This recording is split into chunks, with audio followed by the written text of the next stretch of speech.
কৃষক ভাইদের জন্য আমরা একটি কৃষক কার্ড দিতে চাই সকলকে, ঠিক যেভাবে মা বোনদের হাতে আমরা ফ্যামিলি কার্ড পৌঁছে দিতে চাই। প্রিয় ভাই বোনেরা, এই সিরাজগঞ্জ এবং পাবনা আমরা জানি এখানে যেমন কৃষি আছে তেমন একইভাবে ছোট ছোট মিল কারখানাগুলো আছে, কিন্তু এই মুহূর্তে কৃষিকেও যেমন আমাদের টেনে উঠাতে হবে, কৃষক ভাইদের পাশে দাঁড়াতে হবে, একই সাথে লক্ষ লক্ষ তরুণ যুবকের কর্মসংস্থানের ব্যবস্থা করতে হবে। নতুন নতুন শিল্প পার্ক স্থাপনের মাধ্যমে আমাদেরকে এই সমস্যার সমাধান করতে হবে। যেহেতু উত্তরাঞ্চল কৃষির সাথে জড়িত বেশি, কৃষিজীবী মানুষ এই উত্তরাঞ্চলে বেশি, সেই জন্য আমরা সেই ঠাকুরগাঁ থেকে পঞ্চগড় থেকে শুরু করে সিরাজগঞ্জ পর্যন্ত সমগ্র উত্তরাঞ্চলে আমরা কৃষি নির্ভর শিল্প গড়ে তুলতে চাই। যে কৃষি নির্ভর শিল্প গড়ে তুললে এই এলাকার মানুষের, এই এলাকার যুবকদের, এই এলাকার তরুণদের, এই এলাকার বোনদের কর্মসংস্থার সম্ভাবনা থাকবে। প্রিয় ভাই বোনেরা, একই সাথে আমরা যদি তাঁতের কথা বলি, আমরা যদি লুঙ্গির কথা বলি, রঙের কথা বলি, প্রথমেই চোখের সামনে ভেসে ওঠে সিরাজগঞ্জ পাবনার এলাকার কথা। এই এলাকার মানুষ তাঁত শিল্পের সাথে বহু মানুষ এখানে জড়িত, কিন্তু এই তাঁত শিল্পকে যদি আমরা, তাঁত শিল্পের সম্পর্কে যদি আমরা পরিকল্পনা গ্রহণ করতে পারি, তাহলে এই তাঁত শিল্প উৎপাদিত পণ্য আমরা ইনশাআল্লাহ সারা বিশ্বে ছড়িয়ে দিতে সক্ষম হব। এবং আগামী দিনে আমরা তাই করতে চাই।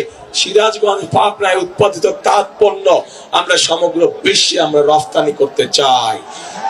আছেন নাকি আপনারা এটার সাথে? আমার সাথে আছেন? ইনশাআল্লাহ আমরা এই কাজটি করব। প্রিয় ভাই বোনেরা, আমাদেরকে আরো অনেক কাজ করতে হবে। আমাদের মাদেরকে, আমাদের বোনদেরকে, তাদেরকে আমাদের স্বাবলম্বী করতে হবে।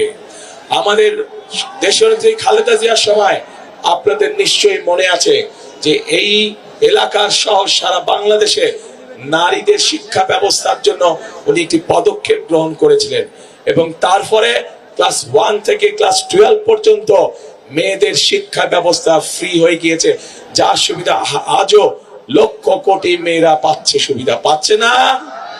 মেয়েদের শিক্ষা ব্যবস্থা ফ্রি, কিন্তু গত 20 বছর ধরে এই মেয়েরা আজ অনেকেই মাতে পরিণত হয়েছে, কিন্তু শিক্ষার আলো তাদের কাছে আছে। কিন্তু এখন আগামী বিএনপি সরকার, আপনাদের আগামী বিএনপি সরকার, আপনাদের আগামী ধানের শীষের সরকার এই মায়েদেরকে স্বাবলম্বী করে গড়ে তুলতে চায়, অর্থনৈতিকভাবে স্বাবলম্বী করে গড়ে তুলতে চায়।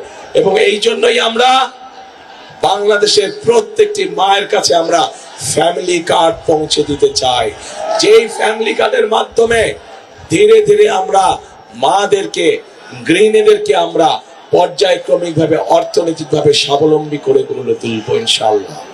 প্রিয় ভাই বোনেরা, আমরা কৃষক ভাইদের পাশে দাঁড়াতে চাই। বাংলাদেশের অধিকাংশ মানুষ কৃষির সাথে জড়িত। এই দেশে যদি কৃষক ভাইরা ভালো থাকে, তাহলেই একমাত্র সম্ভব বাংলাদেশকে ভালো রাখা, বাংলাদেশের মানুষকে ভালো রাখা। কৃষক ভাইরা সারাদিন হাড় ভাঙা পরিশ্রম করে, এবং তাদের পরিশ্রমের ফলেই সারা বাংলাদেশের মানুষ দুবেলা তিনবেলা ভাত খেয়ে বেঁচে থাকে। প্রিয় ভাই বোনরা, এই কৃষক ভাইদের পাশে আমরা দাঁড়াতে চাই। তাদেরকে তাদের প্রয়োজনীয় সার, তাদের প্রয়োজনীয় কীটনাশক, তাদের প্রয়োজনীয় ফসলের বীজ আমরা তাদের হাতে ঘরে ঘরে পৌঁছে দিতে চাই, যাতে করে মধ্যখানে কোনো মধ্যস্বত্বা ভোগী বা ফড়িয়া যাতে কোনো সুবিধা না পায়। এবং সেই জন্য এই কৃষক ভাইদের জন্য আমরা একটি কৃষক কার্ড দিতে চাই সকলকে, ঠিক যেভাবে মা বোনদের হাতে আমরা ফ্যামিলি কার্ড পৌঁছে দিতে চাই। প্রিয় ভাই বোনেরা, তরুণ সমাজের সদস্য, যুবকদের কর্মসংস্থানের কথা আমি আপনাদের সাথে সামনে বলেছি। বর্তমানে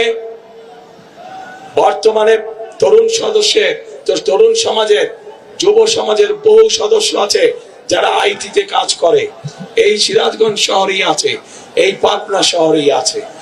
তাদেরকে আমরা বিশেষভাবে ট্রেনিং দিতে চাই, যাতে করে তারা তাদের কর্মকাণ্ডে আরো ভালো করে ব্যবস্থা গ্রহণ করতে পারে। একইভাবে এই এলাকার বহু মানুষ বিদেশে যায়, কিন্তু বিদেশে যখন যায় তখন তাদের কোনো ট্রেনিং থাকে না। আমরা চাই সিরাজগঞ্জ এবং পাবনায় আমরা ট্রেনিং সেন্টার, ভোকেশনাল ইনস্টিটিউট তৈরি করব, যার ফলে আমরা আমাদের বেকার ভাইদেরকে সেখানে আমরা ট্রেনিং দিব। ট্রেনিং দিয়ে আমরা বিদেশে পাঠাতে চাই, যাতে করে তারা বিদেশে গেলে ভালো বেতনে কর্মসংস্থানের ব্যবস্থা করতে পারে।